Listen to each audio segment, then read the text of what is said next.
The past is not indicative of your future. I'll say that again. The past is not indicative of your future.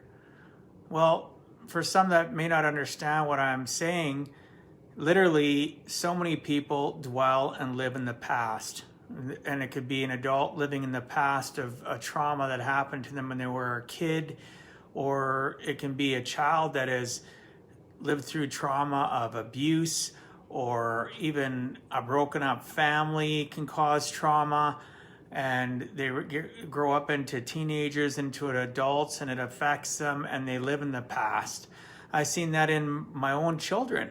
It's not something that people intend to happen, but if they're not taught to snap out of it, to understand that they're living in the past, that they will never break free of unless they realize that they're stuck in the past, that they're living in the trauma that caused them, right? The grief and heartache they're feeling today, and it's slowing down their lives. And maybe they're stuck on a hamster's wheel because of it and not sure how to get out of it. Well, how do you get out of that situation where your past is controlling your current present and going to continue to control your future? Well, maybe you need to go to counseling. There's nothing wrong with going to counselors, to a psychologist, a psychiatrist, or, even there's group therapy where necessarily the person that's running that group therapy is been trained to deal with circumstances to help people with their past, with trauma they've gone through. And some people find it more comfortable to be in a group environment. I've been in those group sessions, those group scenarios with some of the trauma that my children went through. As a parent, I was invited to be involved in that session, like the group session stuff. And it does make a big difference because it makes people feel more comfortable. You get to hear other people's stories and you're able to relate, and you don't feel all alone. And, a lot of people think, this is just happening to me. But when in reality, there's so many other people in society that have suffered the same trauma that you have and that are living in the past, that when you get together and you have somebody that's, facilitating conversation and people to open up, it may not happen at first. It could take weeks, months for everybody in the group to open up. And maybe one time that you're there, that person or persons share a story that you can resonate with.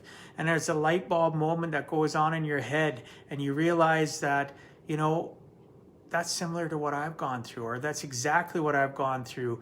And now you have a point of commonality to communicate in the group. And you also have the ability to talk to each other on a one-on-one basis after the fact. And if you're a person that doesn't need group therapy and you can go to one-on-one therapy, go for it.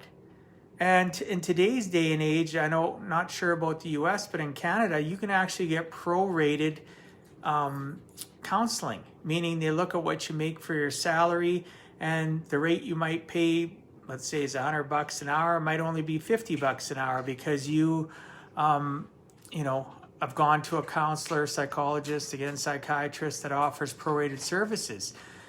The challenge is are you willing to get help? Are you at that point where you're feeling so, helpless and you're stuck in the past, but you kind of realize that you need some help, that you are stuck? So what do? Well, guess what? Google is a powerful search engine, right?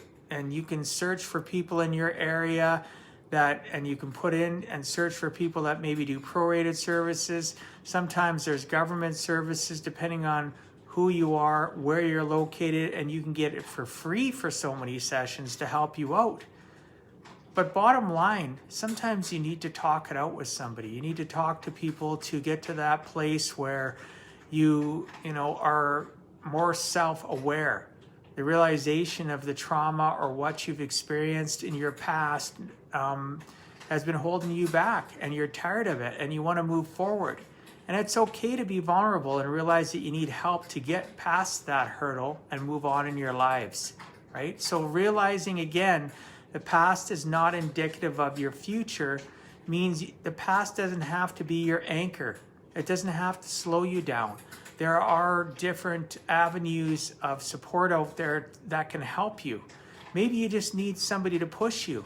DM me, drop me a comment, reach out to me, have a conversation with me. Maybe I can be that encouragement you need to seek out professional help.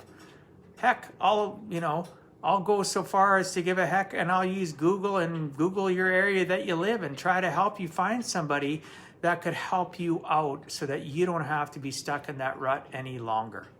And why do I talk to you about all this? Is because throughout my life, I've had very down points in my life where I was stuck in the past, and I had people encourage me to get out of that, and I still had to put in the effort and want it, and then seek help. There's nothing wrong with communicating with somebody if you're stuck in the past, you're depressed, you suffer from anxiety. The biggest thing is realizing that there is help out there, and I hope you look for it. If you're stuck again and you don't know how to look for it, or you just need that little push over that hurdle, reach out to me or somebody in your associations that you can trust, that will help push you so that you too can be the better version of you and not live in the past and suffer. I look forward to talking to you tomorrow. I hope you're having a fantastic evening. God bless you all. Peace out and take care of yourselves.